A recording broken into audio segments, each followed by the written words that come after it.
Hello.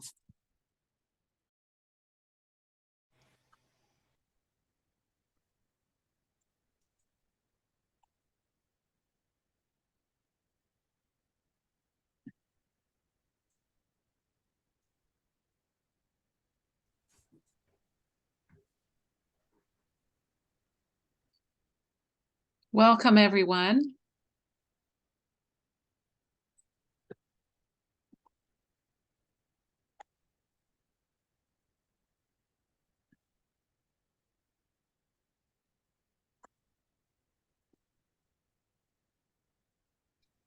Yeah, hi, good afternoon from Pakistan.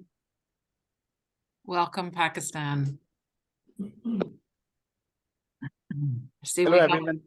a few different countries in the house already. Yes, hi, this is Dr. Ihab Atman from Egypt, saying hello to everybody. Welcome. Thank you. I see we have Malawi in the house. Hello, this is Dr. Mustafa Bature from Nigeria. From Nigeria. Fantastic.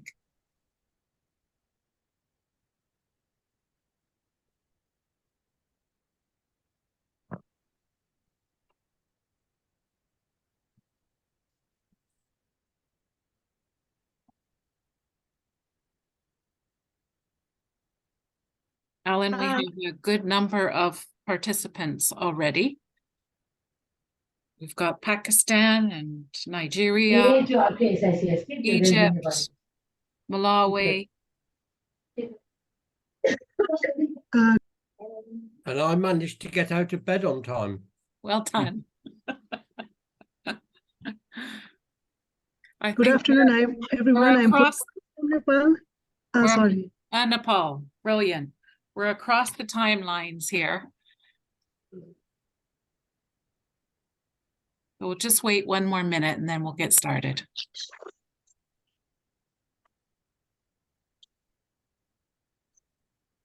Marcia, I'm going to show a few slides. So Yes. Is it possible to share screen? Yes. Yeah, you can do that, Ellen. No problem. Great. Thanks, Teddy.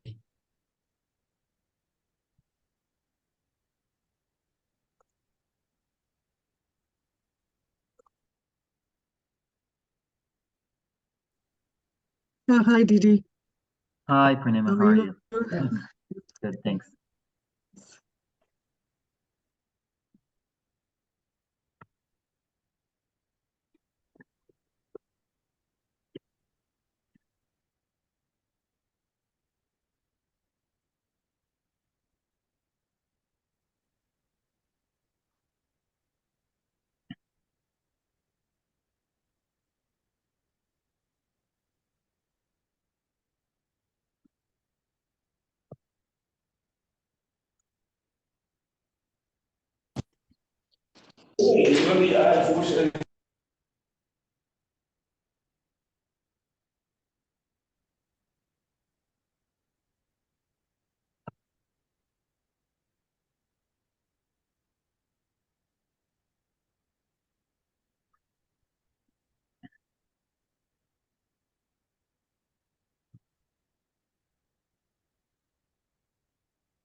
Hello, Didi. Hello, Prof. Nick. Hello, Indonesia. Hi, Marcia. Indonesia's in the house. We're just going to have a short presentation. Are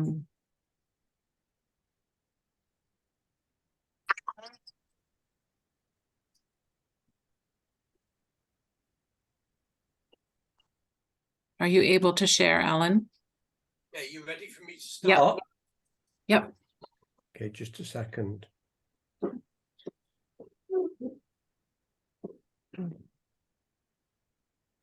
I think we also have Mexico in the house. Oh, good. Excellent. Mexico's in the house. Okay, And shall I South start? Africa. You want me to go ahead? Yes, please go ahead, Alan. Okay, welcome everyone to this RBNet workshop seminar. Not sure what it is, but it's about the retinoblastoma anyway. And I'm just going to share a few slides with you and a few questions to kind of set the scene.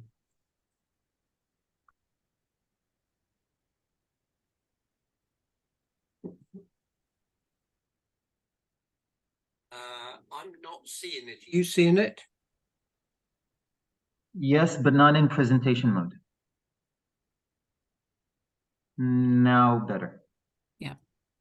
Questions to consider, yeah?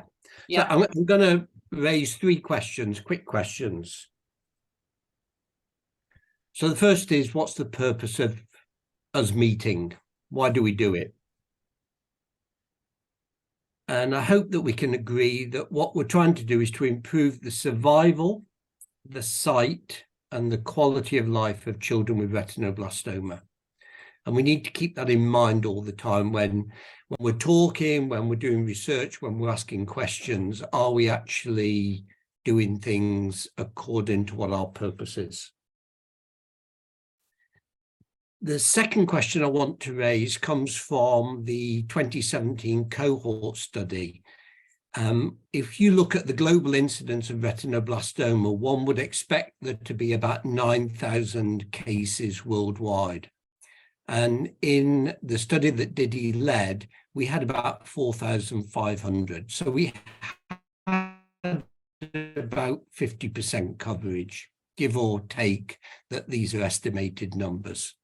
So my question is, where were the missing 4,500? Because if the survival, sight, and quality of life stoma, then we want to know about them all, not just those that we get in the cohort. So a valid question is, where are those 4,500? Just going to pause there. Didi, can you hear me okay? Yeah. Yeah, okay. So possible explanations for those missing 4,500 is that the children never present to any health service. In other words, they live somewhere where they just never get to a health worker to be diagnosed. The parents don't take them or whatever. Second is that they do present to health services, but they never end up being treated for their retinoblastoma, treated and referred. Third possibility is that they do get treated for the retinoblastoma, but they're not in our studies, right? They're not in the centers that we get. And the fourth possibility is our numbers are wrong, that what we think is incidence and expected is not actually correct. Those are the options. So to put that simply, they're either never seen but never treated, seen and treated but not reported, or we have the wrong numbers. And I think it's worthwhile considering this. I know Didi's thought about it, and we want, as we go into the next cohort study, to try and get more cases included, more countries, more centres. But going back to our purpose is equally to find those that are not in our studies as well as those that are in our studies? How do we get more and more under our care, if you like?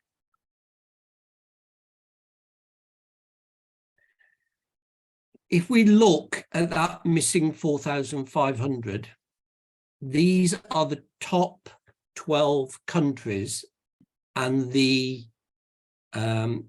expected minus reported numbers. So you can see the top missing is India with about 1,000, China 700, Nigeria, etc., etc. Those 12 countries represent 75% of all the missing cases. So again, if we want to get more cases in, these are the countries we need to focus on, getting more RB centres, but also within those countries, thinking about those first two explanations. They're never seen or they're never treated. They're seen but not treated. Excuse me.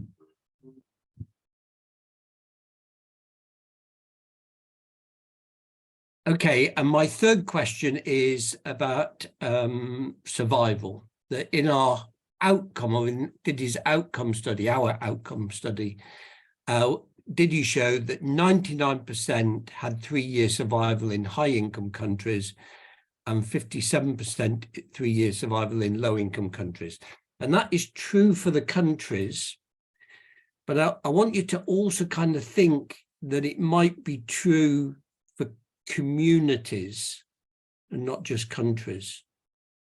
In other words, in those big countries like India, China, and Nigeria, there will be high-income communities and low-income communities.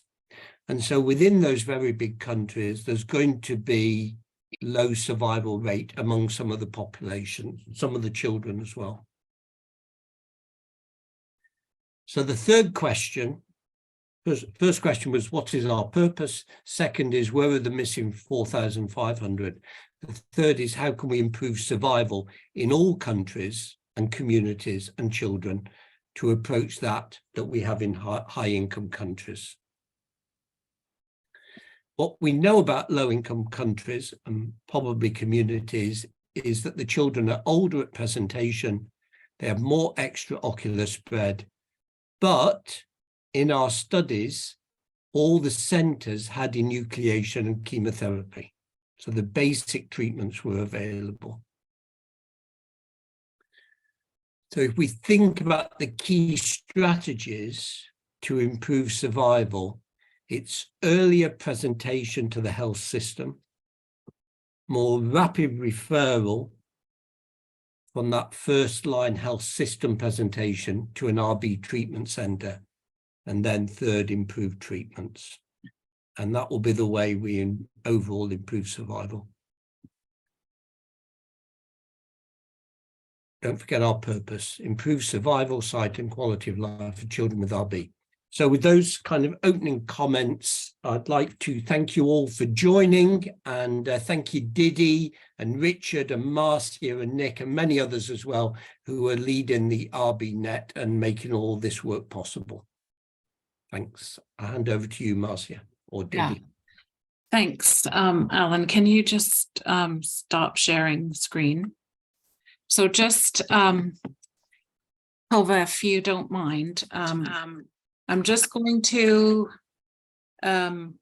give a quick overview of today's program.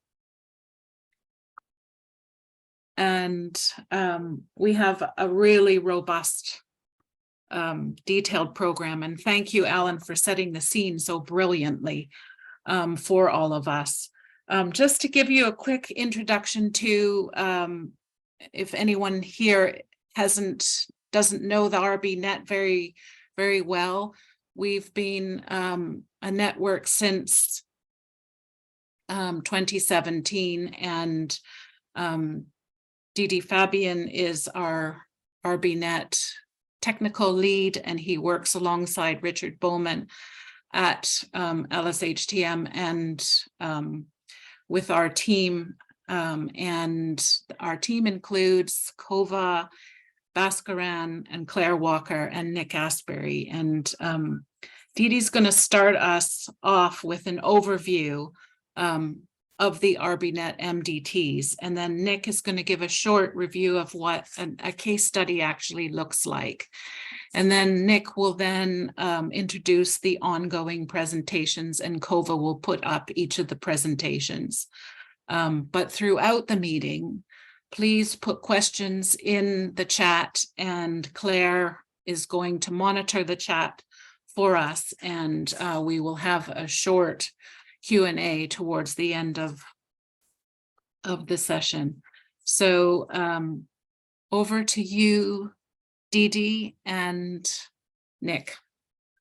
Okay, thank you. So just 1 second. Can you see my screen?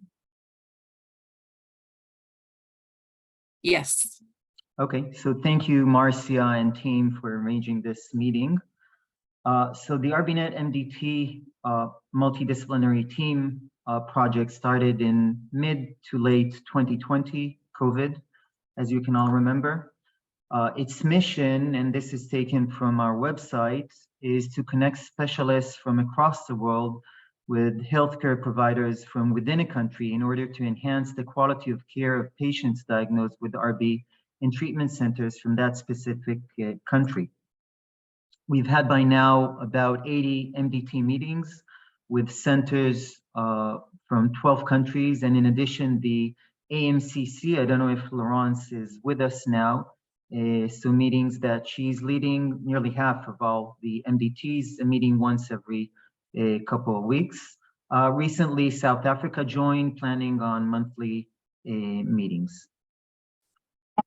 We've had our first ARBINet Challenges meeting on November 2022, including presenters from Nigeria, Isa Dupe here, and Louise from Brazil, Carol Shields from the US, Kahaki from Kenya, and Swati from India, and Petra from Germany, and myself moderated. We have a dedicated website with just over 600 members from 50 countries in 6 continents. Actually, it's a bit more than 50 with recent registrations from Sudan, Peru, Venezuela, and South Africa. And this is a good opportunity to thank all those involved in this important action. Here. Okay. Finally, the next ARBINet Challenges meeting is scheduled to November 10th this year, with presenters from the UK, US, Ghana, Switzerland, and India. And Laurence and myself will moderate. And we have Professor Alfred Sommer, the father of vitamin A deficiency, as keynote speaker. Nick, thanks, Dee Dee. Can you just mute everybody who needs muting? Thanks. I'm going to carry on the presentation by just describing an example of a case that was presented in one of the 80 MDT meetings we've had so far. And this is a case from Surabaya in Indonesia, presented by Delfitri Lufti, and she entitled it, "Not the End." I know it's distressing, but 50% of cases in her area present like this. This is a 3-year-old girl with, of course, more than a 3-month history, but leukocoria noticed for a year, and with a massive retinoblastoma with intracranial extension. She presented this case in one of the Indonesian MDTs in which there were several so-called, well, really expert expert on hand in order to advise. And so I will go on in a minute to cover the discussion. The plan for this 3-year-old girl was to do an eyelid sparing exenteration and then give high dose chemotherapy. The rationale being that there is a myth in the area and probably in many countries that surgery is the only proper way of treating cancer. so that chemotherapy is often not accepted. In this case, exenteration was possible, and it would be a palliative procedure with the principle of dignity and happiness, even for a short time. So this was the eyelid sparing exenteration, very expertly done with a drain there to cope with any bleeding. Histopathology showed a poorly differentiated tumor, which we know had already spread. And then the little girl had high dose VEC for 9 cycles.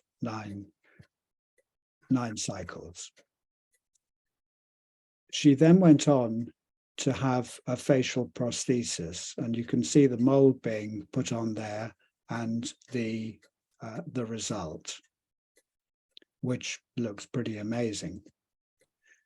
Now, the discussion brings out some really useful points, and Swathi Kaliki started accepting that these cases are, of course, awful and difficult to manage, and so many present in a very advanced state. In India, she suggested there would have been a different approach, and primary surgery would probably have been avoided, particularly with a very poor prognosis, and a palliative standard dose of chemotherapy given rather than high dose, thinking that the eye would probably shrink, and if there was a good response, then a nucleation could then be carried out. Excuse me. And often the bigger the tumor, the more rapid the change, which might be quite surprising. And this was also agreed by others, that chemotherapy and nucleation and possible radiation could be a different way of doing it. Points were also made that it's often easier to manage the child than the parents or the grandparents or the neighbors. And one suggestion was a simple patch and glasses may have been an effective option. What happened was the child died 3 months after returning home, but the parents and the child after this operation were in a much better state than when she presented. In conclusion,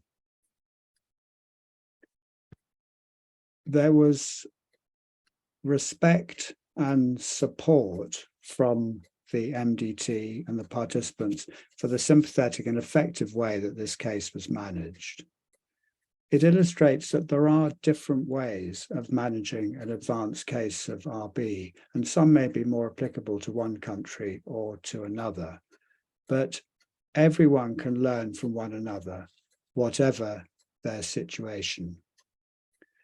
So this is a case which is quite common in these MDTs because there are so many advanced cases and they're so difficult to manage. But I think it does illustrate how effective the MDTs are, particularly in supporting clinicians who are in such a difficult situation managing their patients. So that leads on to the next presentation, which is by Andrew Stacey from Seattle, and we'll bring his presentation up in a second. He is one of those people who have given their time to take part in the MDTs, and I think you'll find his viewpoint as one of the international experts very interesting.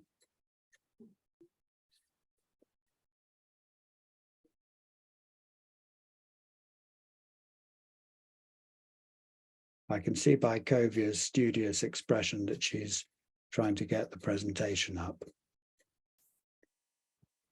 I do have a backup, Kovia, if you... No, it's fine. Good.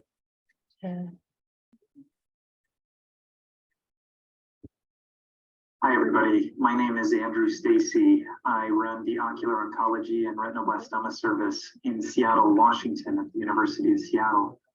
I've been involved in a number of our international multidisciplinary team meetings or MDT meetings for retinoblastoma, and I'm excited to be able to talk a little bit about my experience as one of the international experts. I think that I've been part of maybe 15 or so of these meetings, sometimes as the moderator, sometimes as just a panelist. And I have learned a number of things over the course of those meetings, and so I just wanted to share some of my experience. First of all, I'd like to say that from a personal standpoint, they've been very useful to me, as I've learned from the local experts in the host countries and also experts in other countries as they have lended their advice. I think when you are in a situation like this, it forces you to think outside of the box. We all live in our own cultural box in the hospital that we work at, the realities of treatment that we have available to us. We think very succinctly and in a certain way, but when you are speaking at these MDT meetings and discussing challenging patients, you're forced to think outside the box and think about the disease in general and the biology in general, and think about what treatments in general would be beneficial. That has been something very useful to my own practice. And also very useful to my own practice is the knowledge of thinking more about social and economical considerations that perhaps I haven't thought as much about. So personally, they've been very useful, but I also wanted to share some thoughts about what makes a good retinoblastoma MDT meeting from an international expert perspective. And so I've thought of just two things as I've thought about these meetings, two things that really allow a meeting to be very beneficial and productive. The first one is the preparation of the host country. When a host country comes prepared, it allows discussion to be very robust. And what does preparation look like? A well-prepared country will come with a history of the patient in question and some sort of a visual. Now, sometimes ultrasound is available. Sometimes a photograph of the retina is available, perhaps on a mobile phone device. But even if those are not available, some host countries have brought drawings of the retina. And in those situations, the experts in the panel can look at the drawings and have a more robust discussion. So a good history and a good visual representation allow the discussion to be very robust. The second thing that I would say is the best discussions come when there is a diversity of experts. And let me explain what I mean by that. The host country will always have experts from the host country, which is fantastic. When the international experts come from various backgrounds, it's very helpful.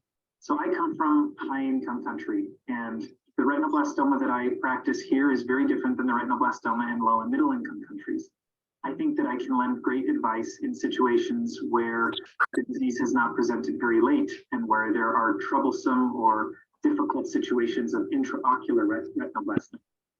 When it comes to extraocular retinoblastoma, initially I did not have much to add. Now, after being at many of these meetings and seeing what many different countries do, I can lend some advice about what others are doing.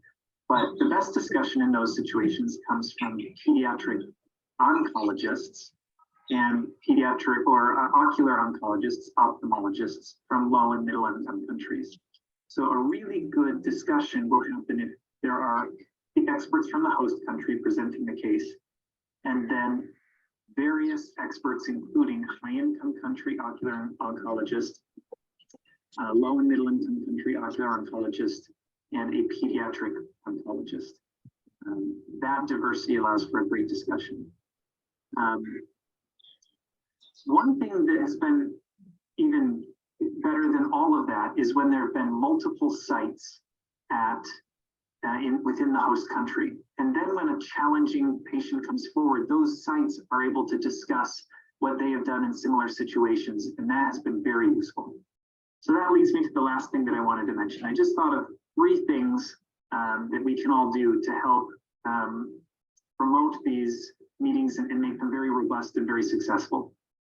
And along those lines, the first one I would say to the organizing committees, is there a way, if we have a country with multiple locations or multiple retinoblastoma centers, it's great to have all of them be part of the national MDT.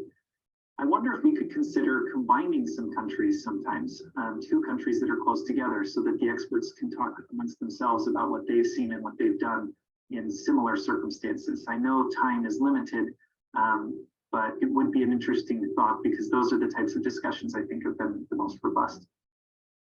The second suggestion for international experts is to make sure you understand what is available in the country that you are going to be discussing.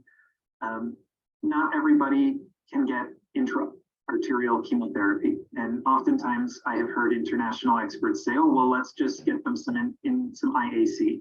Well, that's just not possible. And so we have to think differently.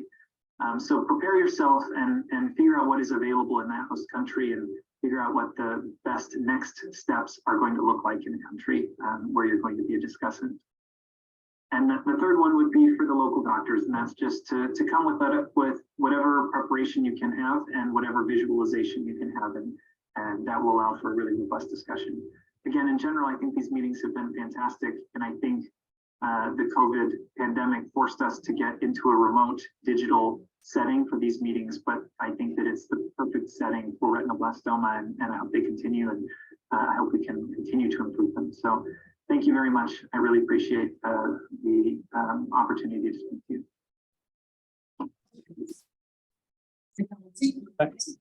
Thank you very much, Andrew. And just a point about experts. There are experts in all the countries with which we work, but many of the experts who are participating in MDTs have worked in low and middle income countries. So they really are not just talking from what their own viewpoint. They're talking from their experience, which they have gained. We're now moving on to Nigeria, where a fantastic thing has happened, and intra-arterial chemotherapy has been introduced for the very first time after Didi and his colleagues went over to see Dupe Papula and her colleagues. And so we'll ask Dupe to go ahead with her presentation and tell us about it.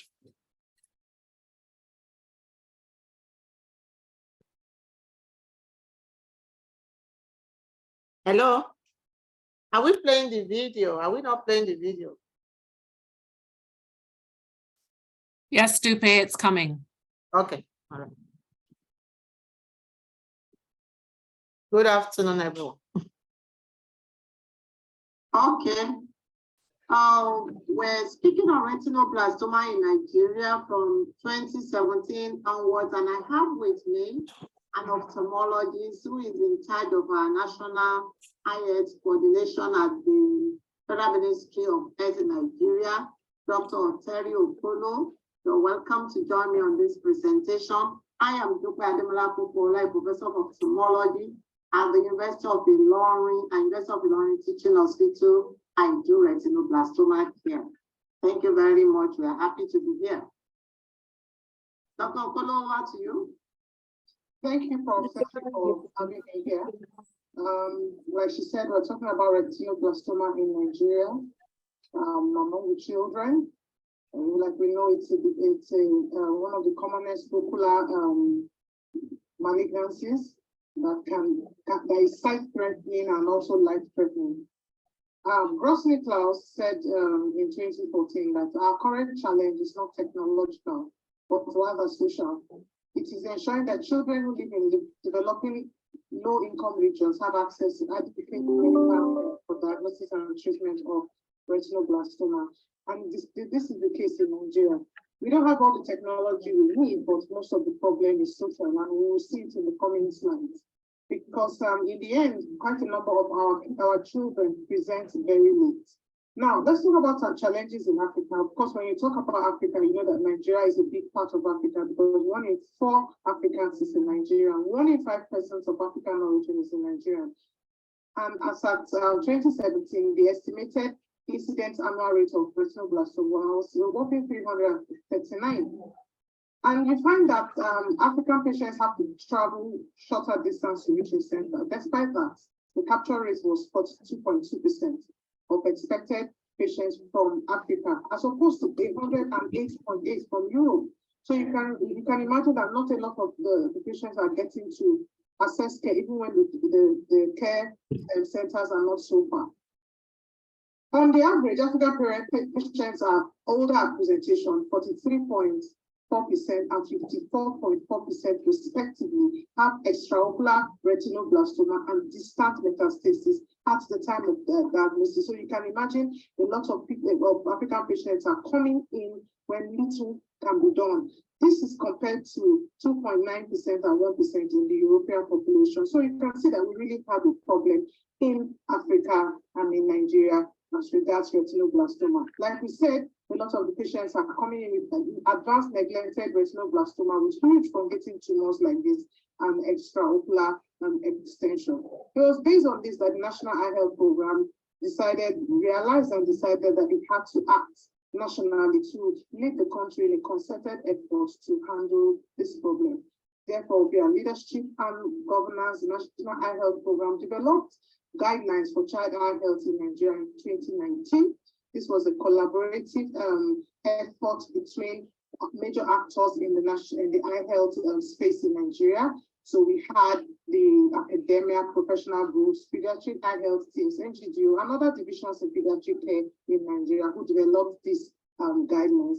And in these guidelines, we basically mapped out treatment plans and guidelines for management of retinoblastoma in Nigeria. So if you look at this slide, you find that for the pathway of care for Nigeria, we're looking to start at the home with mothers and caregivers to the community where things like abnormal or red reflex, absent red reflex can be picked up to the schools, the primary level health care, and secondary level and the tertiary care, not forgetting government's role for us who are policymakers to ensure that we're always on top of the program to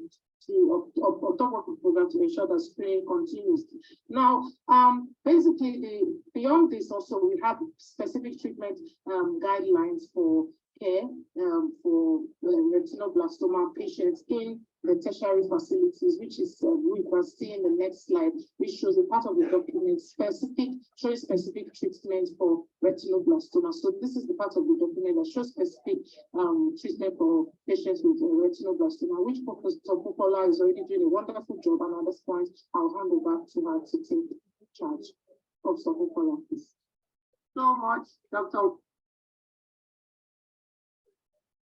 And we believe that with our efforts, we're going to conquer this disease. We're going to rewrite this story for our country. Thank you very much. We appreciate you. So what have we done as people in retinoblastoma care?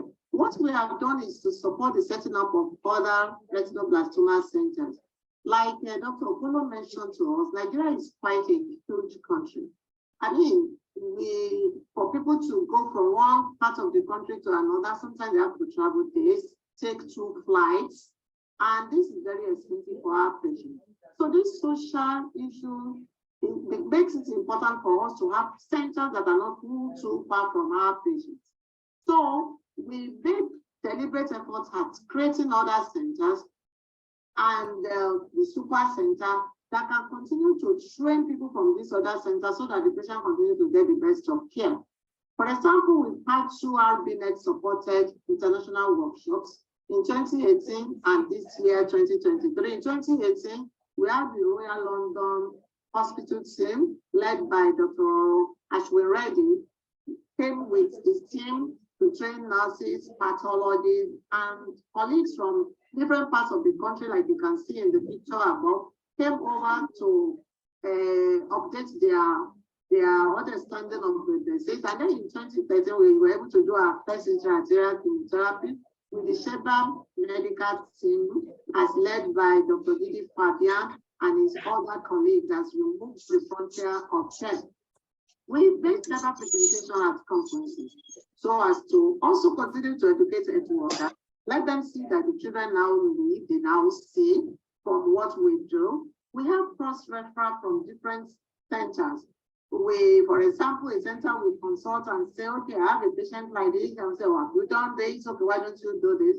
Do up to this point, send the child for laser, send the child for cryo, send the child for education with orbital implant. We also set up professional charts group To enhance our communication and educational activities, we give lectures from time to time, and we also have oncologists on this team, nurses and ophthalmologists, so that the team members can work together. In addition to this, we have the R&D team, multidisciplinary committee. So after we have done this, we have a number of centers in the country where some form of care can be provided to the patients from across the country. You can see those centers are the ones that are marked across our country in the geopolitical zones. They are marked in red, where colleagues are. We've gone ahead to train other health workers in some of the institutions, nursing students, nurses. We taught them Bruckner's red reflex test, community health workers at immunization points. This team in particular, because children in Nigeria have immunization up to 2 years according to our schedule, and they form a place where baby see health workers.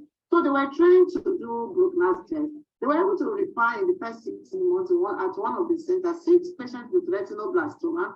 And of course, we know because they came and it was possible to save the eye of those patients.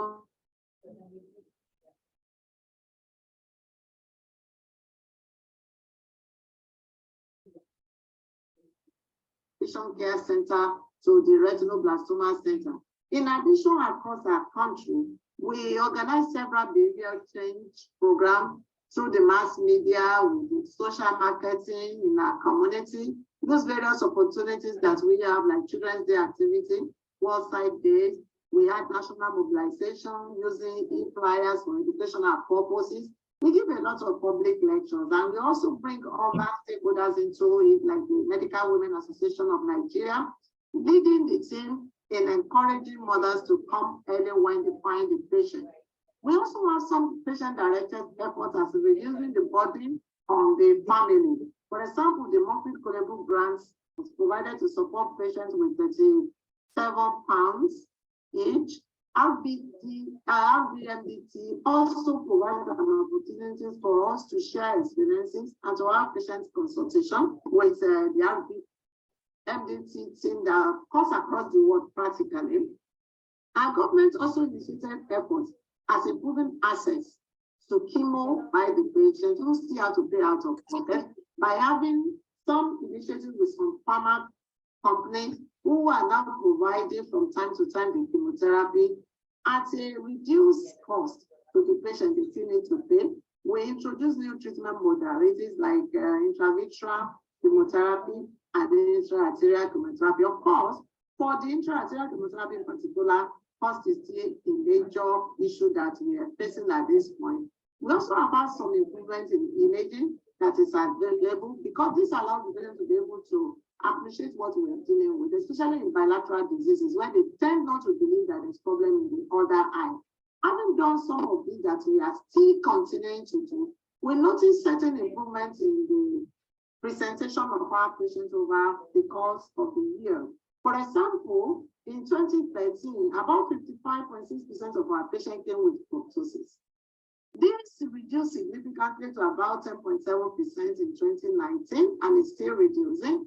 Whereas the cochlear increased from just 22.2% to 82.1% during the same period. We had other things like patient coming as a result of just noticing a squint, and this is very good for us. And we believe that as we continue to push at all fronts, we will no longer have patients coming with proptosis in our country. Our imaging efforts helps this patient, like this patient, whose one eye has an advanced disease and the other one has like group A disease, was able to appreciate the disease just by seeing it in the smartphone that we use. 3 of our centers now have access to wide-field retina camera. So the country is moving on in a fight against this deadly disease that affects our children's eye. Thank you very much for giving us the privilege to present at this meeting. Thank you, Dr. Okolo, for being here. Thank you. Bye-bye. And thank you, Dupe. Nigeria is an enormous country, but my gosh, what advances are being made. And that presentation demonstrated them. So well done. We're now moving to Malawi and a presentation from Waira Chinthabi, who's going to tell us. Good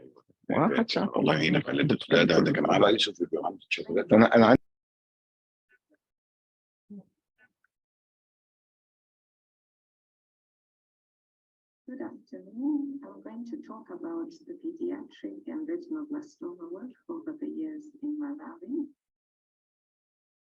So Malawi is a small country with a population of around 19 million.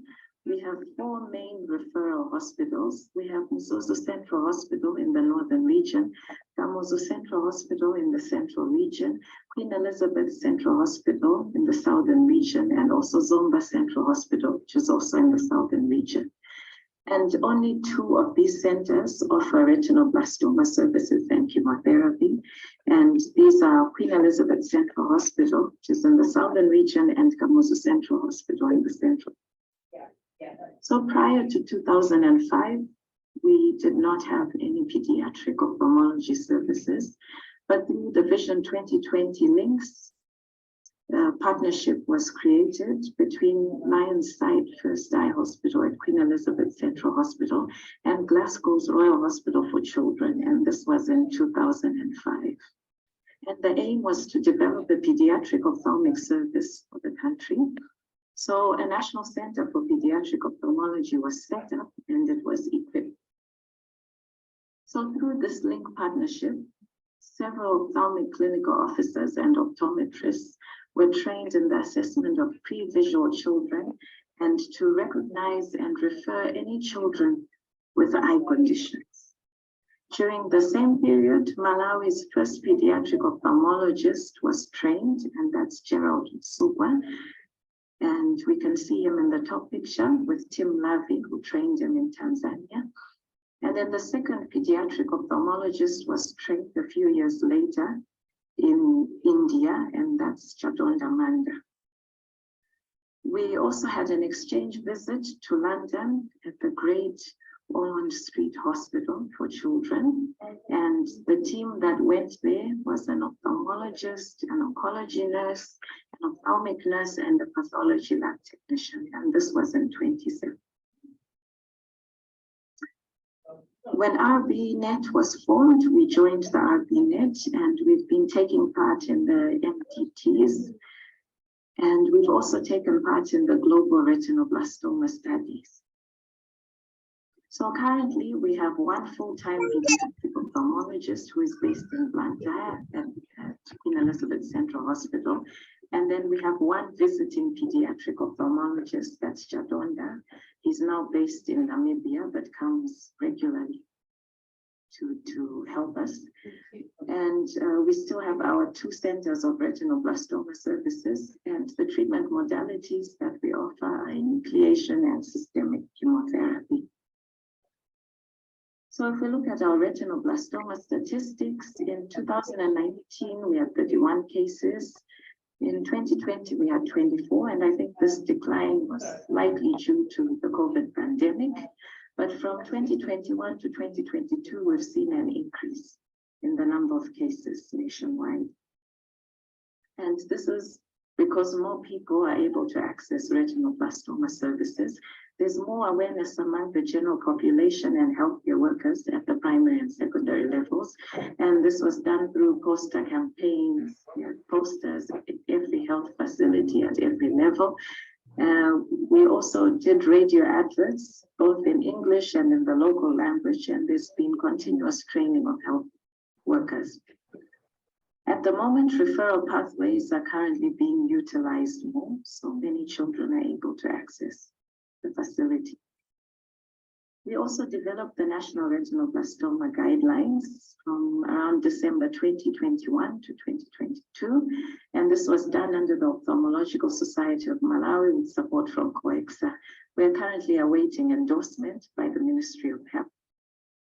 So moving forward, would like to focus more on the quality of healthcare. So would like to do, carry out audits, offer more psychosocial support and counseling to mothers. This is an area where we are truly lacking.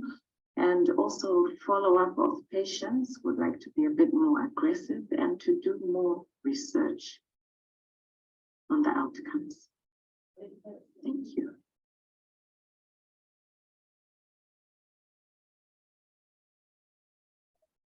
And thank you very much, Moira, for that.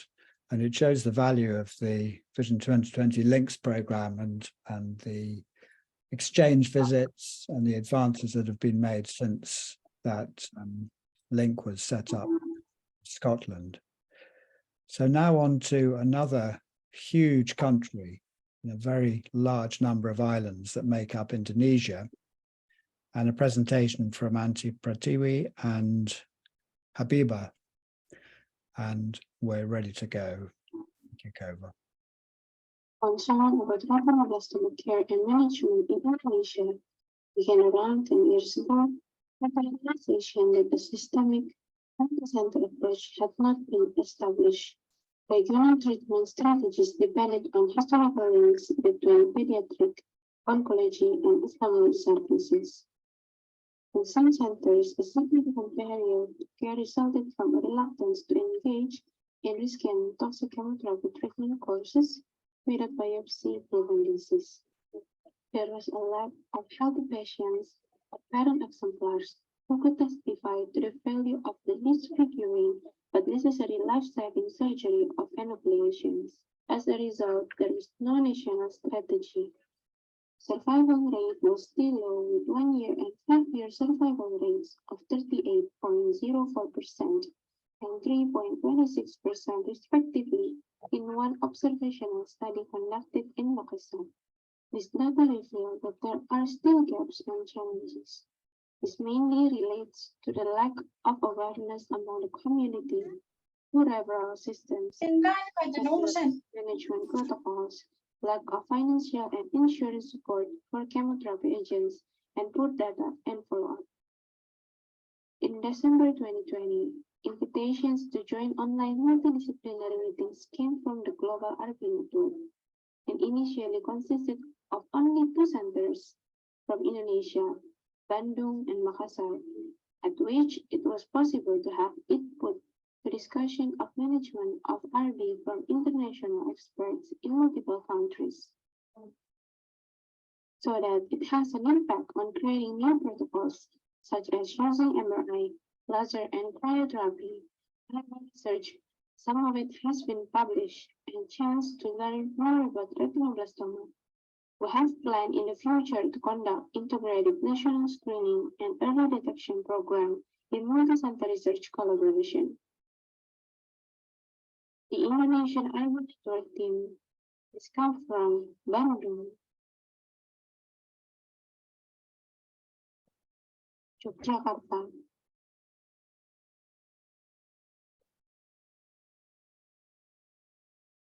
Surabaya,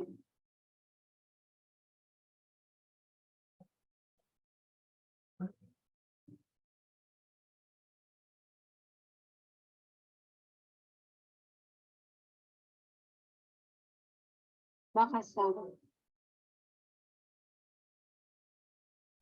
There are still many things that need to be done in the future, such as more discussions with experts from national and international, workshops, multi-center research, and policy advocacy about the best screening program and treatment protocols. We believe this collaboration will bring us to the brighter future for the kids with retinoblastoma in Indonesia, because collaborate together, stronger together.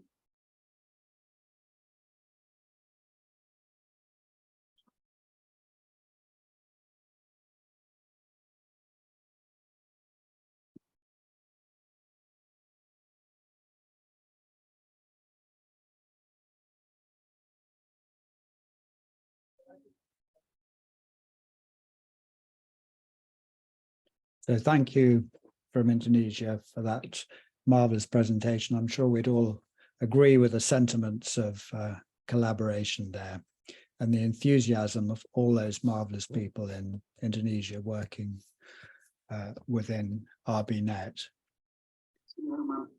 So now on to India, and the next talk is about the Asia retinoblastoma group and how this is one way of overcoming the challenges. Thank you. Good morning from Pakistan. My name is Dr. Syed Ahmed Ahmed. I'm representing Pakistan in this Hospital Health Network, and I am honored and humbled to present challenges of retinoblastoma management in developing countries, especially in Asian regions. So it's also an honor to present on behalf of Dr. Swati Kalki from India and Dr. Bhavna Chawla as well from India to present this slides on behalf of them as well. So I would like to thank you, organizer of RBNet workshop, organizer for giving us an opportunity to present our experience and our challenges for this fatal disease of retinoblastoma in our particular region. So I have no conflict of interest. So I would like to first present as you all know, Asia is the largest region in the world with an enormous population of about 4.68 billion, and most of them live in Southeast Asia, that is Pakistan and India. And as we all know that about 627 million children less than 18 years of age live in that particular area, that is Southeast Asia, and majority of them are less than 5 years. And this is the index age in which retinoblastoma is quite common. So these are the 5 basic facts about the low middle income countries challenging retinoblastoma, and this all is been derived from a remarkable study by Dr. Didi in 2017 on global retinoblastoma study, which comprises about 149 countries, and they include many institutions across the world, and they include about 4,064 kids which were enrolled in that study from 149 countries in 2017. And as you know, 45% of the children from low-income countries and low-middle-income countries, but we expect this figure is much higher because many of the regions of that particular region is not available. Like, for example, Afghanistan, no data is available from Afghanistan. Dr. Didi will put more light over it. And there are many regions of Asia which might not be included in that particular study. Although we have been struggling hard to include that in the next cohort of study as well. But so we expect the figure will be much higher. And it is all known, retinoblastoma, if remain untreated, may cause death. And it is almost 100% fatal if we did not treat. So the 3-year survival in low-income countries was 57.4%. And we all know that in high-income countries, it's almost 100% curable disease. So retinoblastoma is timely treated. This is 100% curable disease. So I put my talk in 3 contexts, like parental context, national context, and healthcare provider context. So what challenges we face for retinoblastoma in our region of the world? It is related to the low awareness among the community, among the parents, among the even healthcare providers.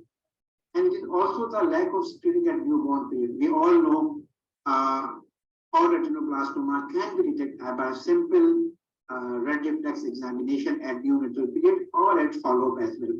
So a routine screening at newborn period is very important, as well as those of siblings who has got retinoblastoma. They also has been screened periodically just to pick the early case of retinoblastoma. And low educational level of the parents, along with social economical factors like poverty and illiteracy, is all related to the poor outcome of retinoblastoma or undetected cases of retinoblastoma in this area of the world. Along with that, poor accessibility to healthcare is also important. Delayed presentation along with malnutrition is one of the major challenges which we have been facing in the management of retinoblastoma. And unfortunately, many of the parents whose kids have been diagnosed with this type of illness, or they found some leukopenia or some abnormal sign, they don't know where to go. So I think these are the gaps which we need to fill. So when we look at the national context of retinoblastoma in Asian countries, it varies from country to country. Few of the countries have very good infrastructure where retinoblastoma can be managed well, but many of the countries don't have infrastructure to even diagnose and treat retinoblastoma as per protocol. because we don't know exactly how much the incidence of retinoblastoma in one particular country, because cancer registry is deficient in most of the countries, and obviously in many of the countries there is no national childhood cancer control programs. Obviously, when there will be no childhood cancer program, there will be no referral pathway.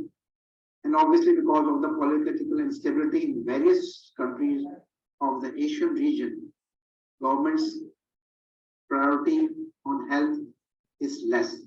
Because in our part, children are dying of diarrheal disease. Children are still dying of vaccine preventable disease like measles. So obviously, retinoblastoma goes lesser on the priority of health services in that particular country. So poor engagement of national pediatric ophthalmic societies, along with lack of national treatment guidelines. Recently, in Pakistan, we have made national treatment guideline for retinoblastoma, and I expect it will also exist in India as well, and few of the countries of that region.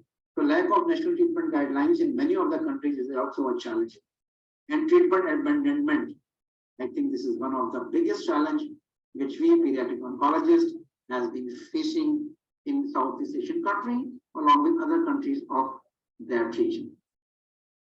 So what are the challenges being faced by healthcare providers, those who are seeing retinoblastoma?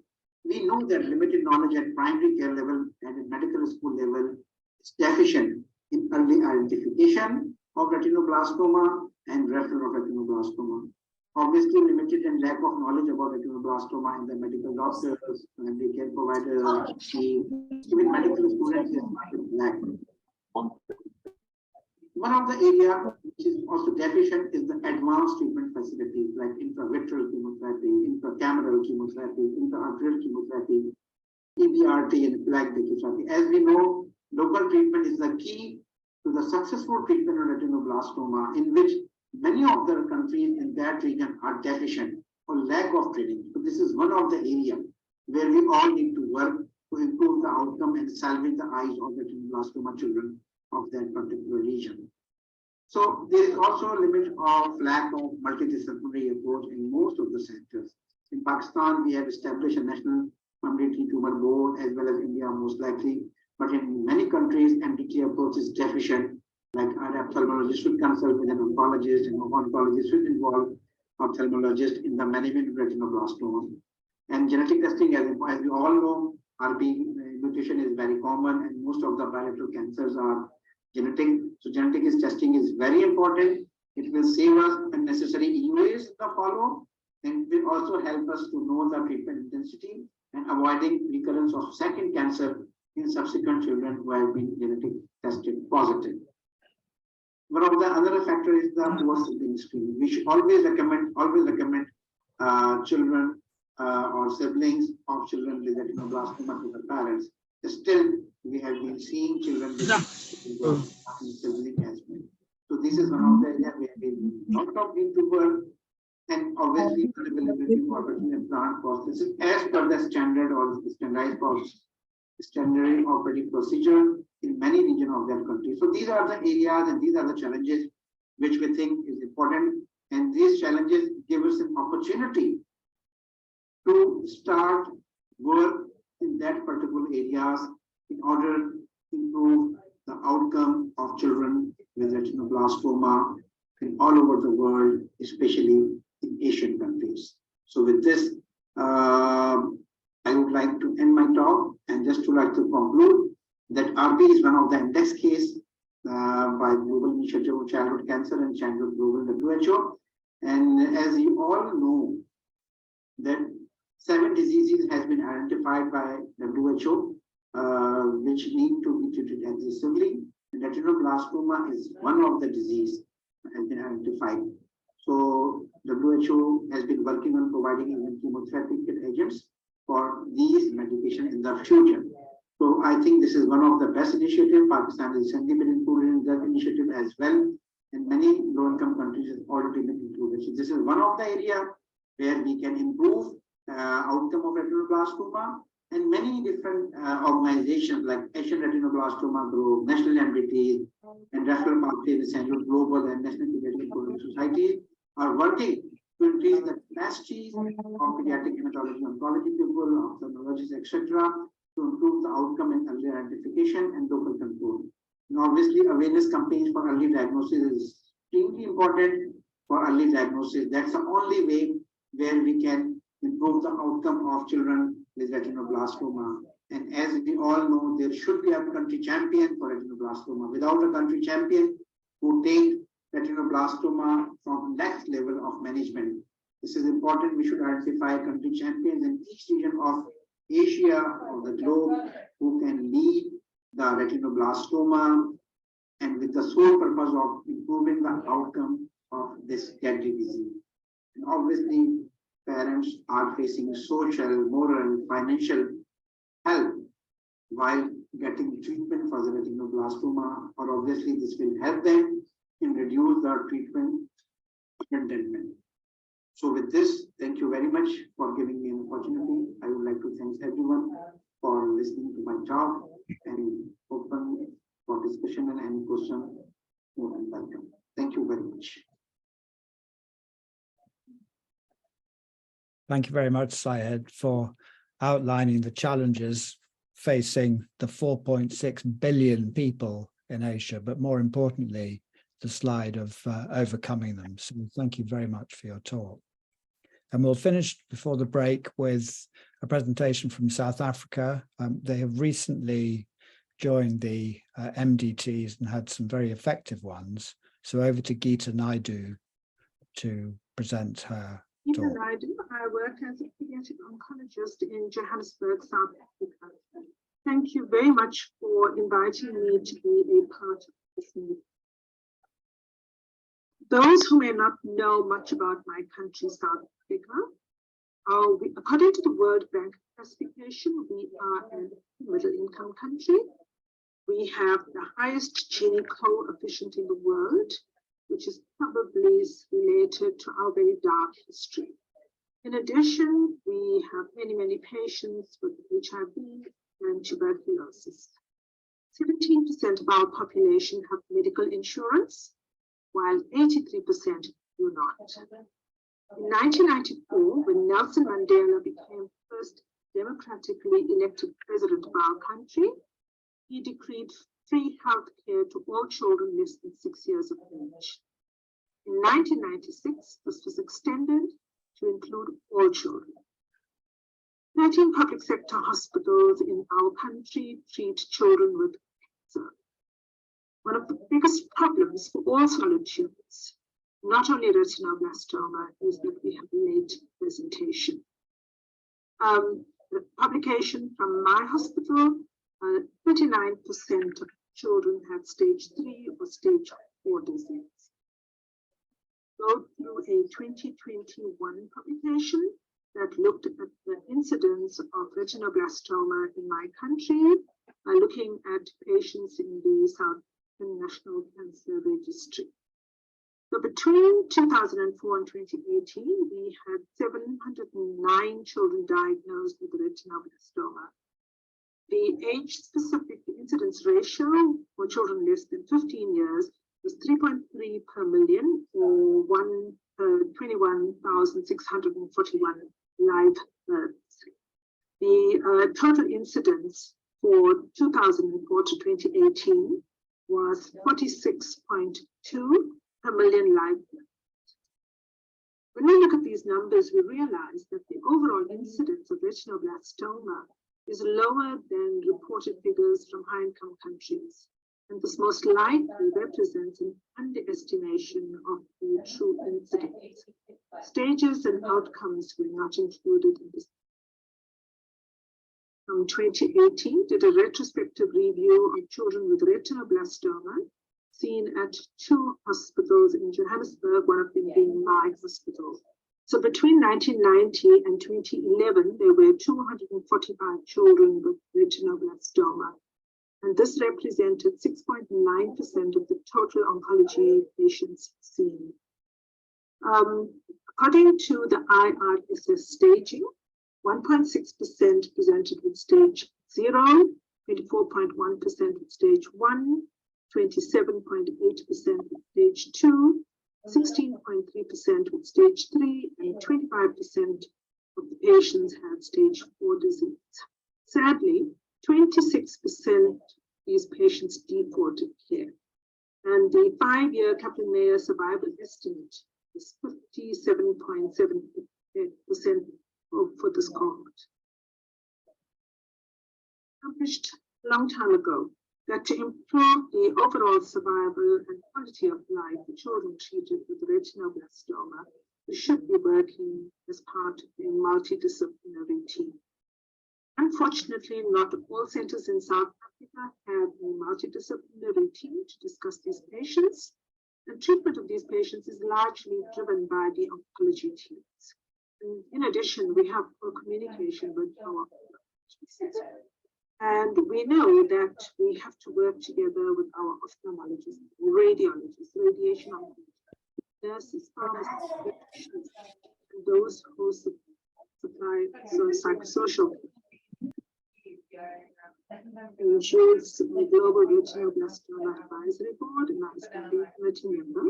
And we're involved with various projects, some of which are establishment of retinoblastoma tumor boards, doing a needs assessment for different countries around the world, and hopefully to eventually start with ARIA guidelines for treatment for this disease.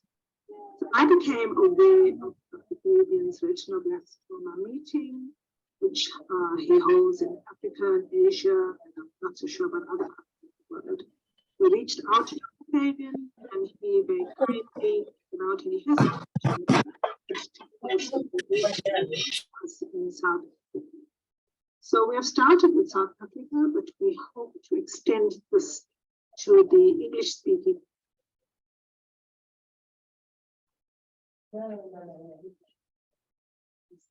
countries in Sub-Saharan.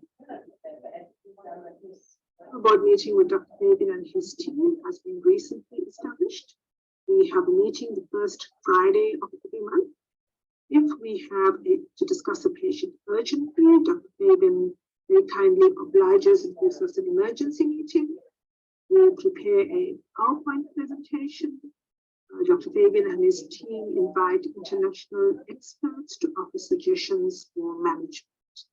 And what is very important for us, we do have a report generated after the meeting. And I'm very hopeful that together with Dr. Fabian and his team, we will be empowered to improve the lives of our children with retinoblastoma, to improve their quality of life, and also to improve our long-term follow-up. We want to say thank you to Dr. Fabian.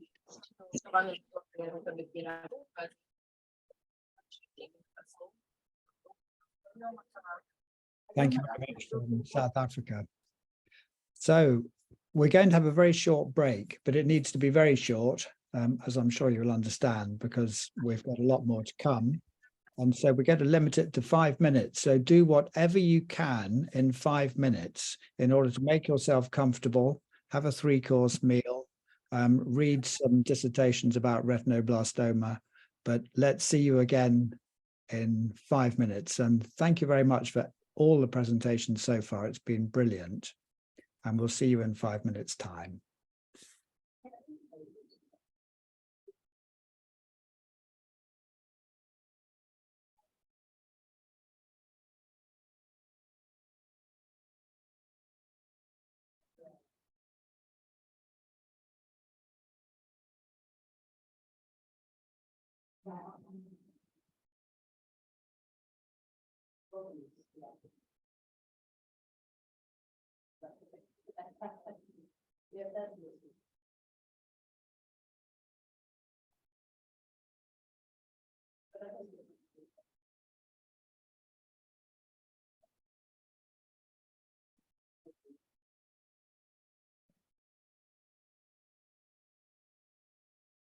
Okay,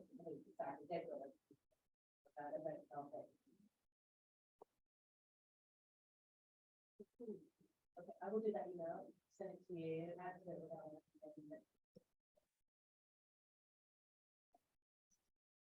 so have a brilliant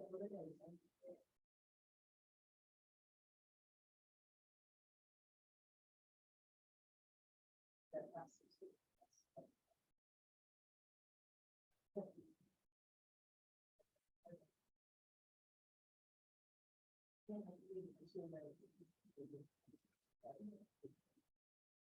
and you have to. You'll be looked after. Okay. Bye-bye.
Commercial when comparing cancer outcomes.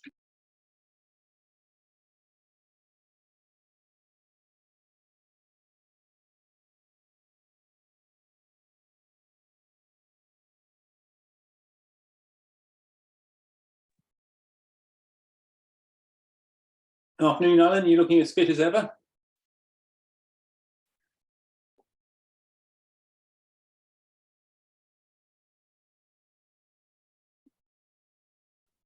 Sorry, I missed that. Who was it? Oh, hi, Mike. Oh, Good nice to see you. Yeah, I was just saying you're looking as fit as ever. Oh, that bad. Yes, the Cambridge air is obviously suiting you. Yeah, good to see you. How are you? Oh, fine, thank you. Yeah, yeah. Surviving the NHS still a little bit longer. So, Nick, how's 5 minutes doing?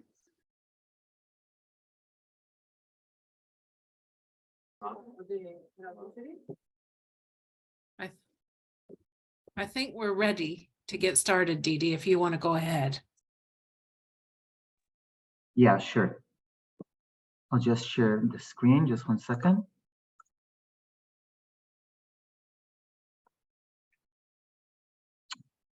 Okay, can you see my screen?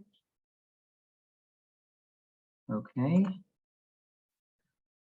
So a short presentation on the Global RB Study Group.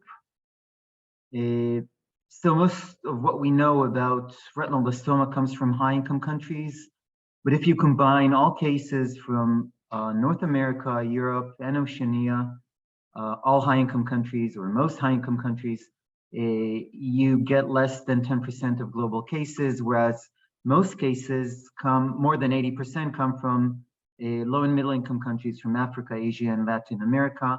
And this was the initial motivation behind this global collaboration, to find out more about RB in those parts of the world. This collaboration started in 2017 with the Global RB Presentation Study. It was a cross section, including more than half of the annual global incidence of RB, more than 4,000 or nearly 4,500 new cases, with patients enrolled from about 150 countries. This is the center recruitment and patient enrollment process. I'm sure you all saw this at least once in the last few years. And I'll very briefly go through some of our main findings. Here on this slide, a significant difference in the age representation between patients who reside in high-income countries. Recording in progress. As compared to patients who come from low-income countries. And you can see the difference in the presentation stage. Similarly, the rate of familial disease significantly lower in low-income countries, less than 3% as compared to over 8% in high-income countries, most probably because these children do not make it to childbearing age. We found that in Africa, only patients that reside in proximity to the treatment center eventually reach it, and the continent is not well covered as compared to Europe, in contrast to Europe, where the entire continent is covered. In fact, in Europe, recalculating the incidence rate, and this is a study done by Andrew Stacey, who presented earlier today, we found that RB is more common than we thought. Children are diagnosed early, they're well treated, they make it to childbearing age, resulting eventually in an increase in the genetic pool of familial RB. I'll just mute whoever needs to be muted. Just 1 second. Here we go. Okay. Richard Bauman, in his paper, analyzed factors related to crossing borders in order to seek medical care for RB, a phenomenon reported in about 5% of the global cases. And finally, we looked into differences in sex in this cohort, and were surprised to find differences in gender in specific parts of the world where mainly boys are brought for treatment. Nearly 500 collaborators from 130 countries on these publications. And the raw data is available on an online open repository, so it's easily accessible by everyone.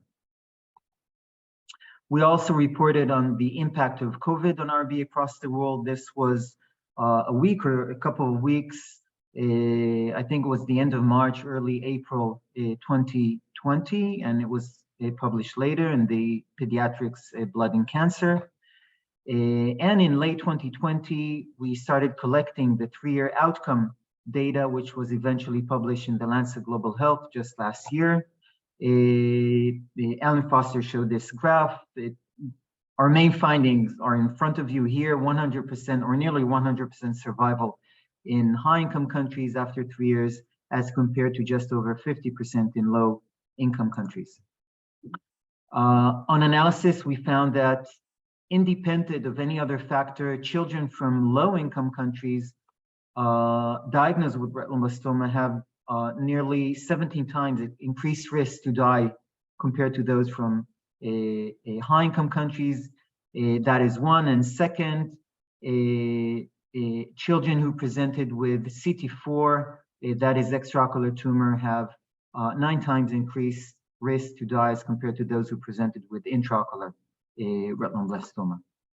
1 in about 30 children with retinoblastoma still loses both eyes, which is tragic, but in order to save lives, sometimes it's necessary. And so our goal is to flatten the world. And although we're not yet there, we want to show that we did improve. We're now in the process of recruiting RB centers for the next 2024 to 2027 global study. Similar to the previous 2017-2020 study, so presentation, a cross-section study, and followed by this time will be a prospective a 3-year outcome study. We aim to increase the capture rate to, let's say, over 50%. And so in the 2017 study, we had 278 participating centers. Now we already have 321 and still more than 6 months to go. So thank you all members of the ARBINET to support these and others, other initiatives.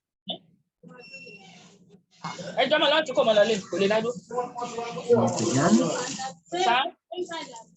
Thanks very much. Okay, I have 2-3 minutes for the ISO Africa.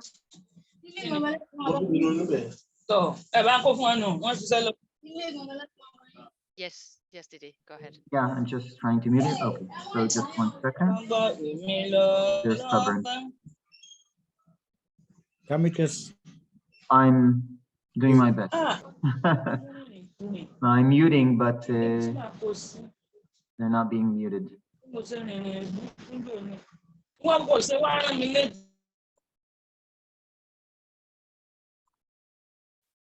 Okay, just 1 second. Can you see my screen? Yes. Okay, so ISU stands for the International Society of Ocular Oncology.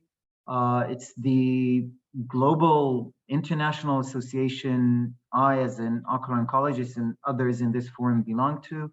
About 300 to 400 members. I think there's only 1 or 2 members from Africa. We have a meeting every couple of years, usually in North America or Europe. Next year, by the way, will be in Goa in India. We've never had a meeting in Africa. And it was just over a year ago, we had our biennial meeting in the Netherlands. It was March 2022 that we discussed the idea of having a formal ISU Africa meeting. So we managed to convince the ISU board. So a meeting that focuses on the special needs and challenges of ocular oncology in Africa. So we have a dedicated website. The meeting will take place this August, so in 3-4 months from now, from August 21 to August 23, just before the COEXA meeting. I'll mute again.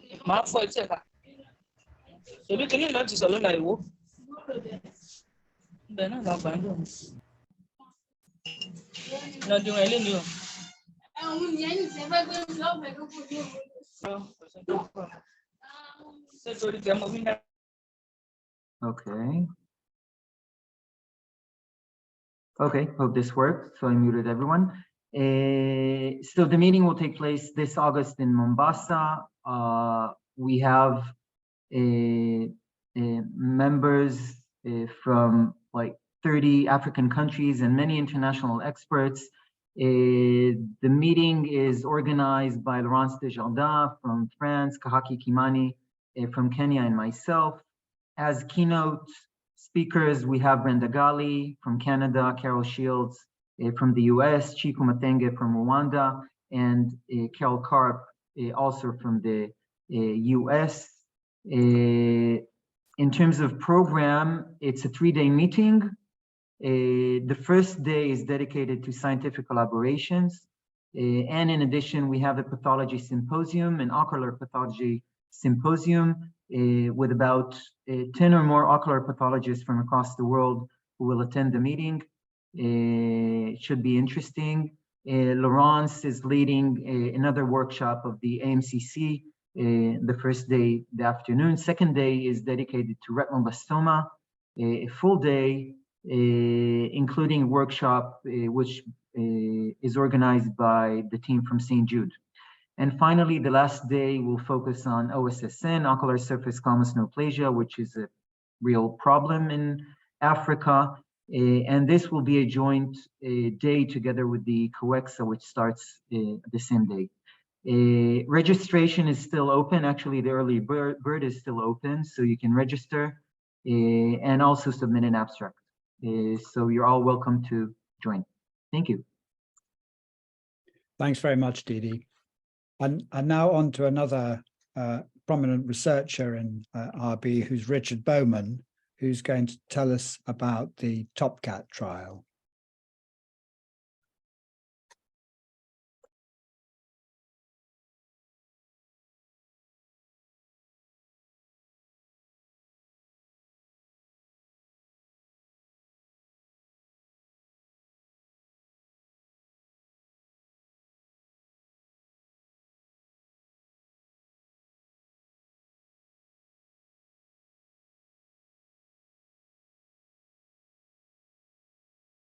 You're muted, Kova. Chemotherapy, intravenous. Good afternoon. It's great to be part of this workshop. I want to just spend a few minutes telling you about an exciting new trial that we're about to start in Tanzania in collaboration with Tumaini La Maisha and MUHAS.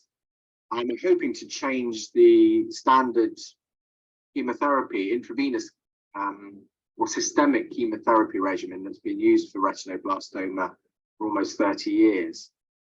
And you might think that that's a bit dated, that we're moving away from systemic chemotherapy. This is Didi leading the team, introducing intra-arterial chemotherapy in Nigeria. We're moving away from systemic towards more focal treatment. But of course, our data from RBNet, the first big paper we produced, showed that we can't move away from systemic chemotherapy yet, because in low-income countries, almost half the children are presenting with disease which has already spread beyond the eye. So systemic treatment is necessary. And as I've mentioned, this regimen, vincristine, etoposide, and carboplatin, hasn't really changed for 30 years. There have been no trials comparing it with other regimens. And although there's some penetration into the CNS, it doesn't treat spread down the optic nerve very well. And that's a major cause of death in these children. We thought about adding or using this drug, topotecan, which many of you will be familiar with using in intravitreal or intra-arterial treatment. It acts against the topoisomerase enzyme and kills cells in S phase, so it has a particularly good action against tumors that are dividing rapidly and spreading rapidly. And it's been shown that it's quite good for retinoblastoma for a number of years. Guillermo Chantada, who's pleased to say is a collaborator with us on this trial, wrote this paper in 2004 describing the use of intravenous topotecan for children with advanced retinoblastoma with some success. The other great thing about topotecan is it can be, unlike the three standard drugs, it can be safely given into the CNS and has been on a number of, here's a couple of isolated case reports of intrathecal topotecan for advanced retinoblastoma, including one child who had CNS metastases, invariably fatal, and had an 8-year relapse up to the time of writing the paper with intrathecal topotecan. So it shows promise. Safety record is reasonable as well. This is a study of 22 children, not with RB, but with leptomeningeal leukemia, who had intrathecal topotecan, and it showed a safe range of side effects, mainly reversible, mild, in addition to decent efficacy. So our hypothesis is that we might be able to improve survival on these large group of children who present in countries like Tanzania, but all over Africa and lower income countries. We might be able to improve their survival by adding topotecan to the standard regimen without significant toxicity. And we're going to do a randomized controlled trial, which in itself is quite exciting because they're few and far between in retinoblastoma. Not many funders will sponsor a trial where, in the kind of places where we need it, like Tanzania, where children are presenting with advanced disease, but where there may be challenges with follow-up. But the pediatric oncology team in Tanzania have established a network throughout the country so that they really have a good handle on all children being treated with retinoblastoma. And that enables us to have a good chance of recruiting adequate numbers and of achieving follow-up. To be recruited to this trial, you need to present, the child needs to present with disease that has already spread beyond the eye. That may be stage 2, as shown on the left, where it's not obvious when they present that it's spread beyond the eye, but when the eye is removed, histopathology shows extraocular spread. They will be eligible after their enucleation. Or stage 3, where it's obvious at presentation, the eye's proptosis, that the disease has already spread beyond the eye. Both those will be eligible. And they'll be randomized to receive, in the control arm, as it were, 12 cycles of the routine VEC treatment. And in the experimental arm, we weren't courageous enough to abandon the standard treatment altogether because it's been used for so long. So they will get alternate weeks, they will get the standard VEC cycle. But on the alternate weeks, They'll get the experimental treatment, which is intravenous topotecan, intrathecal topotecan, and cyclophosphamide, because those two drugs have been used together successfully in previous studies. Then they'll get the radiotherapy and they'll be followed up for 2 years.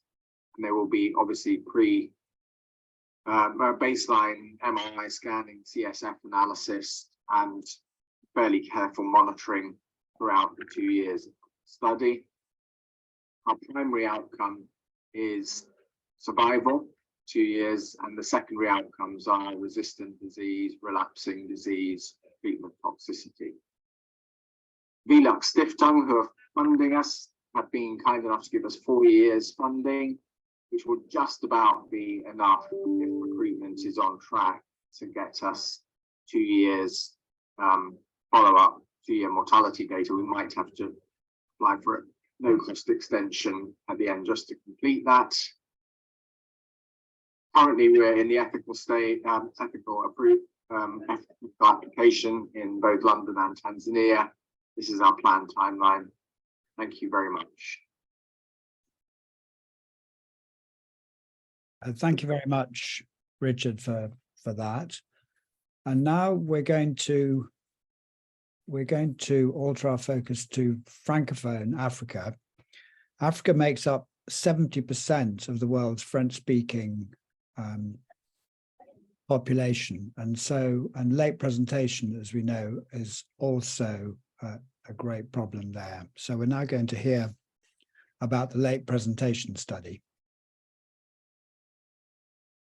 Good afternoon.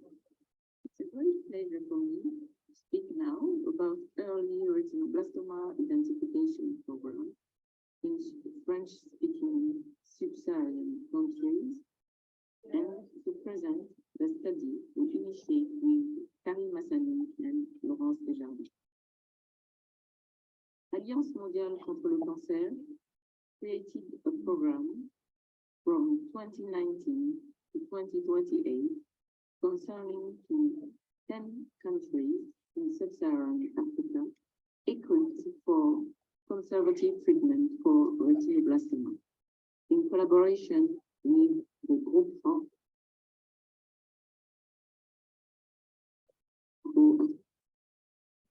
The problem is why this conservative treatment is so rarely used, and why there are still too many late presentations. French-speaking sub-Saharan African countries concerned are Senegal, Mali, Niger, Ivory Coast, Burkina Faso, Guinea, Conakry, Benin, Togo, Democratic Republic of Congo, with 2 sites, Kinshasa and Lubumbashi, and Madagascar. And the numbers you can see in this table are based on an extrapolation of numbers from previous years. The total of 200 cases is expected for a year with late and early features. Promotion of early diagnosis has been partially realized in Mali, Senegal, and Ivory Coast, but the situation can change at every moment depending on political situation or hazard.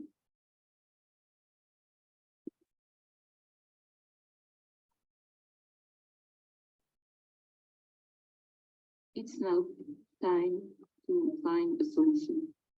How?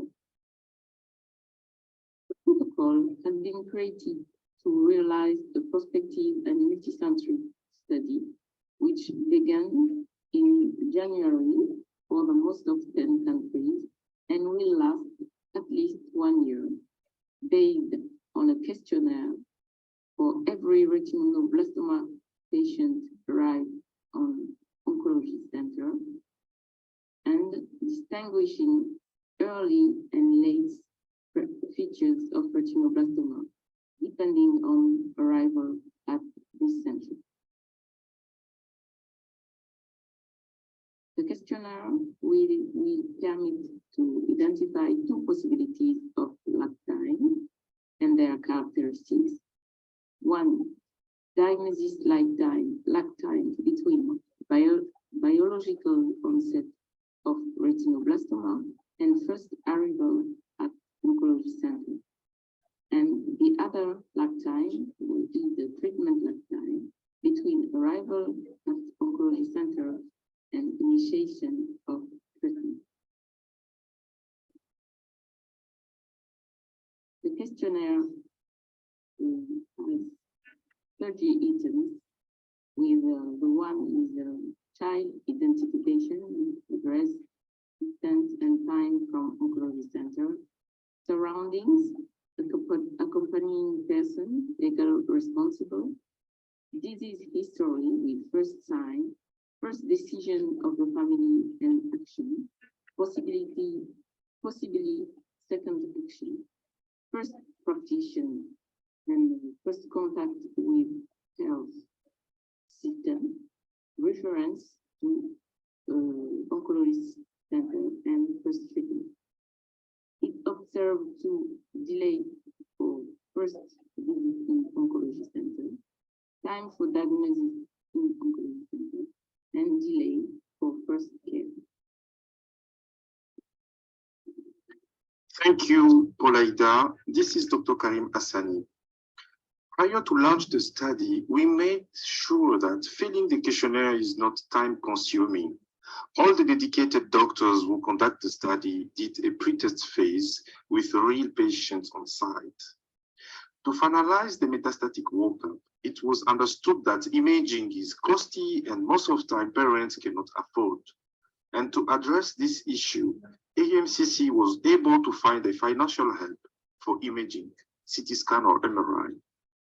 And one of the last issue was about the number of patients included in the study not being enough for statistically significant results. In case this happens, the decision was to continue the study for more than 1 year. We have regular calls and discussion with teams, and we did our first quarterly planned meeting for evaluation with doctors and senior doctors involved in the study. So within 3 months, 52 patients was already included in, and the questionnaire was totally filled for those patients. This is encouraging, and we hopefully think that it will be able to recruit more than 200 patients after 1 year. So during this meeting, a questionnaire evaluation was done, and we tried to make sure that all the different problems that dedicated doctors who are conducting the study, they face on the ground, can be solved.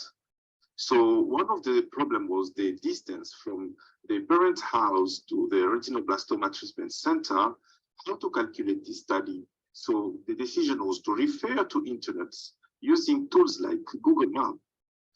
But the time to calculate, the time between the house to the retinoblastoma treatment center was a little bit difficult because the road might be not easy, or the transport can be difficult to find, and so on. So the option was to refer to the parents. And sometimes the child can be brought by someone who was not living with the child, especially when the child was sick or when the child had the first symptoms. So it was suggested that it is important to seek to join the parents or someone who was living with the child so that we can get the right information to put into the questionnaire. So the tumor stage, it was a good opportunity to make sure that all the patients, all the questionnaire fields have this tumor stage inside, like to differentiate between this is a patient with intraocular disease or extraocular disease. So, in conclusion, we may say that this study gives us an interesting opportunity to do a good collaboration between teams treating retinoblastoma in Africa. And we really hope that this study will go up to the end. This study will help us to understand the reasons behind late presentation of retinoblastoma in sub-Saharan Africa, and will help also to guide actions to be put in place for early detection of retinoblastoma. This study may also help to find some specificities, differences between countries, between communities, between sub-regions in sub-Saharan Africa, and this will help also to adapt the different strategy for early detections, as we know that early detection is the key for treating and improving retinoblastoma care in line with the WHO objective. Thank you very much for your attention, and I hope you enjoyed. Thank you. Thank you very much for that presentation, and let's hope it leads to some actions which really make a difference to those French-speaking children. In 2017, there was a big meeting in Hyderabad, after which the RB Resource Manual was written, which has been a very useful practical guide.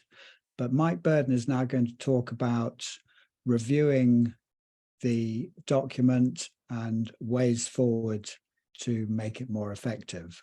So over to you, Mike. Can you see my screen? Yes, we can. Let's go to there. Can you see the whole screen now? Excellent. So thanks for inviting me to speak. I have to say that I don't treat retinoblastoma. I'm very impressed with the work you're all doing. I think the reason I'm here is because I have quite a considerable experience in developing national guidelines in the UK, and I'm here to help the team do the latest revision of the resource manual. And the list there shows the provisional recruits, but crucially at the bottom, I've put RBNet, because I think if this is going to have value, it's got to be written in collaboration with the guidance of members of the RB network. So perhaps slightly controversially, I'm going to ask a few questions, and this is all this talks about. First of all, do we actually need a revised manual? We seem to have a considerable amount of expertise. Who would read the manual? If we say yes, what is the target audience? Are we trying to write a manual for experts such as yourselves, for the whole pathway, for the people who potentially are going to pay for the pathway? Crucially, should a manual try and set acceptable standards of care, which is what in the UK we do when we do guidance by an organisation called NICE. And particularly, if we do that, is it appropriate to define standards that vary according to a country's income level? I think that's a very important thing we'll have to think about if we're going to write a valuable update. Focusing on the contents, I think we would probably have to include treatment centre specifications that define the role and the facilities, and I think that role would probably include supervising national screening as well as delivery of care. Sorry, it's jumping around. I think the contents will have to include case detection, how it's done in the community, the role of family screening, the genetic testing and its availability. Obviously, a discussion on management according to the local availability of treatment. And I think also importantly, it should include recommendations about data collect for ongoing audits that could be compared nationally and internationally. So those are the questions that I'm really putting forward to the RBNet. I think I'm going to ask Marcia to circulate that to people as a list of questions that I'll be grateful for comments on. And hopefully Marcia will receive your comments, and I'll stop talking. Thank you.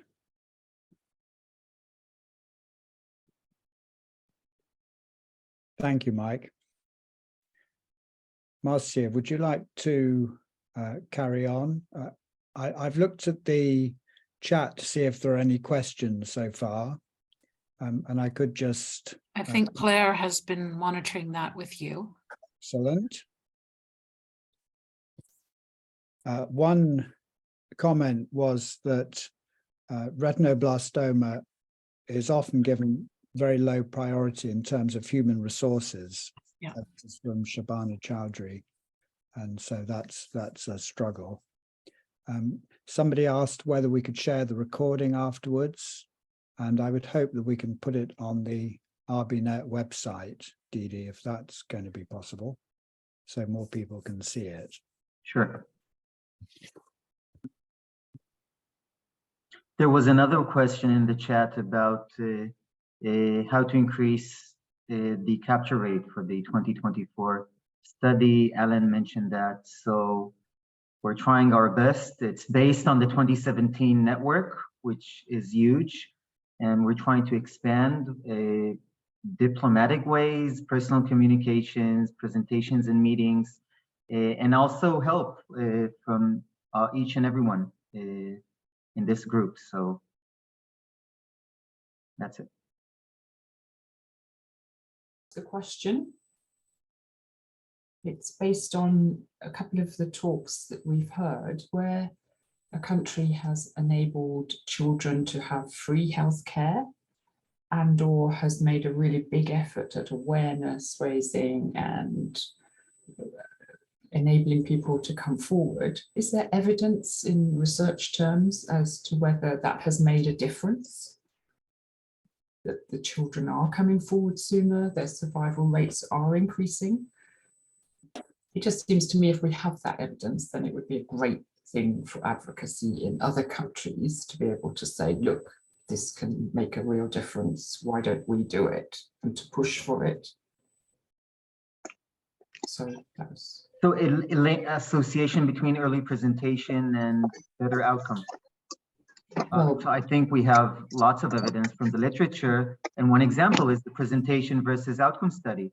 So early presentation in high income countries and a better outcome, nearly 100% survival, as compared to very late presentation. And sure, I understand, but I meant more, what are the things that the countries have done to produce earlier presentation, like making healthcare free of charge? Have they made a difference in terms of people coming forward earlier that you would expect to happen? And if so, can we use that for greater advocacy for more of that to happen in more countries? Claire, can I just chip in there? Maybe I could ask the Francophone team, because we were trying to collaborate together to get some money from Wellcome to look to evaluate your 5 childhood cancer kind of health education campaign. I just wondered if you'd had any feedback from that, whether that had been successful, whether that's something that's worth publicizing, or whether, or as we didn't get the money, maybe you haven't had a chance to look at it to analyze the outcomes. Are they here, the Francophone team, or not? Yes, they are. I think Laurence is with us. And so is Karim Asani. Karim, do you want to address this? Yes, please. Can you repeat the question? Hello, everyone. Hi, Karim. We were looking for examples of maybe public health campaigns that had worked to encourage earlier presentation. And I know you'd been trying some things in Francophone Africa with publicizing 5 childhood cancers, I think, with workshops and things. And I just wondered if you'd had any early impressions of whether that had been successful or not. It is really difficult to assess the effectiveness of an early diagnosis campaign because sometimes we don't know exactly what is the action that's brought to have more and more people coming early. And what we can say that we have seen in the last 3-4 years, the increasing number of people coming with leukocoria alone, and the decreasing of proptosis of or fungating mass. But what exactly is the best way to do early diagnosis activities? We don't know, and there is no data of scientific, I may say, objective way to answer to this question. so that we initiate a study to try to analyze the history of patients who are coming with retinoblastoma, to know exactly where is the problem in Africa. Do we need to do more, I may say, general population actions, or more health professionals actions, or both? But exactly, we don't know exactly what is where is the knuckle bottle for now, the bottlenecks. So we are trying to better understand. Thank you. Ashwin. Hi everyone. Nice to see all friends again. I thought Leander's paper from 2007, Honduras, with the posters where they reduced the extraocular retinoblastoma before the posters. So they audited it before extraocular disease before the posters, and they this is at immunization vaccination, which Jupe I think has mentioned in this chat. And they looked at it after the posters. So this is at vaccinations, they're highlighting the white reflex, and they reduced extraocular disease. And I think that was all attributed to those posters. So they actually had 1 point, and they had the outcomes, extraocular disease, and that was found to be effective. So I think a lot of people look at that as an example where one measure by a government can make a difference for retinoblastoma.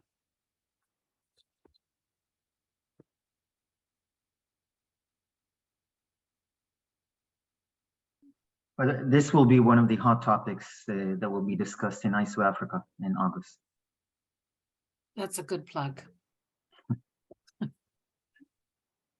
I think we're now moving to Kova. You're going to just give us the date for the next RBNet challenges meeting, Grand Challenges meeting. And we don't have a poll today, but if everyone would like to make a comment in the chat, how you found this workshop, it would be helpful for us going forward. Whether you learned anything new or what it was particularly that you found interesting. Thanks, Kova. Just literally going to share a slide with the next dates of RB meetings. I hope it's there. So just to highlight that on the RB website, for those that are at this meeting that are still not on the website, you can become members, and all the national MDT dates appear there. So there's the website there for you. And then we have the next RBNet Grand Challenges led by Didi is already there in the news section of the website, and that's on the 10th of November. And then the repetition of this workshop will be a year from now, so April 2024, and that will also be on the indicated on the website. Great, thank you, Kova. So we're now at the closing remarks, so I'll hand back to Alan and to Didi and Richard for the closing remarks.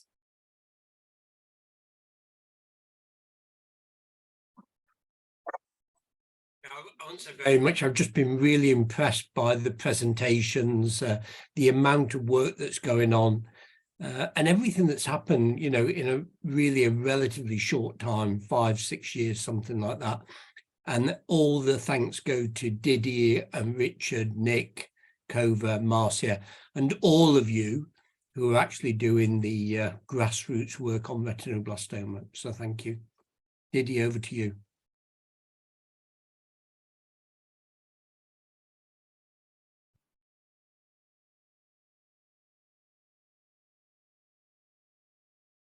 Looks like he's nipped out, Alan. He's worked very hard. Alan, do you think we answered any of your questions that you set out at the beginning? I guess in some ways the questions were, when I say not specific, you know, they were to kind of try and keep big thinking in the network. I think we do all agree on the purpose, which is improving child survival, better sight and quality of life. And hopefully all the work that we're doing is kind of contributing to that. The issue of the missing 4,500, what I really want to get over there is it's just fantastic what Didi's done to get all these centres and all the countries recruited. And for the next cohort study, it will be even more. But we shouldn't forget those that we don't recruit into our studies. And we shouldn't forget those who are not part of going to RB centres around the world, because we should be thinking, how do we get them being seen in the first place? And then how do we get them being treated? And then, okay, how do we get them being reported into our studies? But just not to forget them. They're invisible, you know, we don't have statistics on them. We don't know who they are, where they are. And we just need to keep them in mind. And you know, to remember that 75% of them are in a handful of countries. And if we focus on those countries, then we can reach so many more people. I guess most of our work goes on to the third question, which is how do we actually improve outcomes and how do we improve survival? And that's what generally we're kind of working at. And I think an awful lot of work is going on to that. And I'm sure there are going to be improvements that we'll see in the next cohort study. Didi, over to you. Not much to add. Lots of work ahead. So let's move forward. You're still smiling, which is good news. Still smiling. No, it was a great meeting. Good to get together again. Maybe in 2024 it could be in person. Always better to see faces, but we're looking forward to seeing many of you in Africa and Mombasa in August. There'll be very interesting and important discussions there. That's it. Thanks. Great. Thanks everyone for joining, and thank you for all the presenters who gave such excellent presentations and all your work in doing that. And we just want to say a big thank you to everyone involved. So go and have your lunch or your dinner or as you need to, and all the best, everyone. Thank you. Thank you. Thank you, Marcia. Thank you, Marcia. Thank you, Professor. Bye, everyone. Thank you, Didi. Thank you, everyone. Thank you. Bye. Thank you, Didi. Bye-bye. And thank you, everyone. Good night. Thank you to everyone. Thank you. Lovely to have you.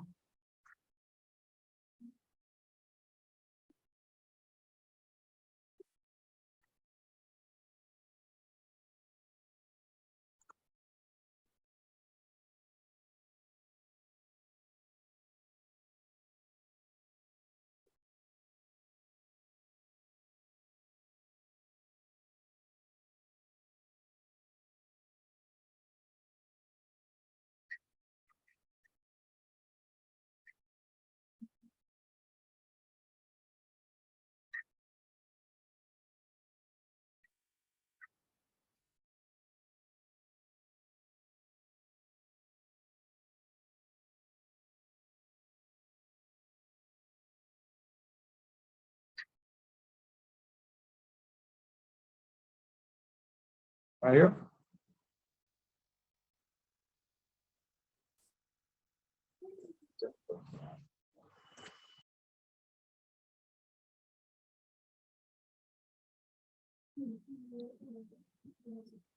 Well, can we make sure we capture any comments? That would be really helpful.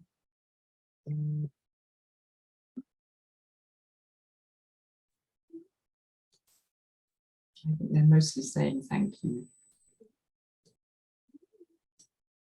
Great. Oh,